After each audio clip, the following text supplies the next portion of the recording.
What's up friends, welcome back to Joe Tutorial, and in today's video I'm gonna show you how to switch to thumbnail view in Canva.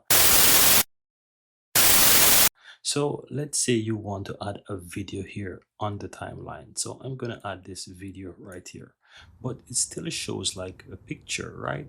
So in order to view it on the thumbnail view so that you can adjust the sizing or the timing of the video, all you have to do is to simply go ahead and right click on the video, and you want to click show element timing.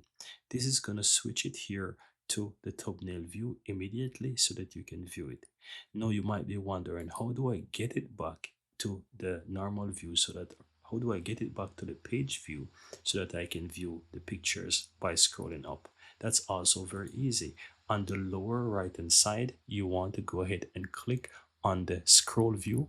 So you will see it, scroll view on the lower right hand side. Click on that and you will see you have it in scroll view again. And you also can switch it back to thumbnail view from here once you're ready. So thumbnail view and also scroll view, and that's it. Very easy and very simple.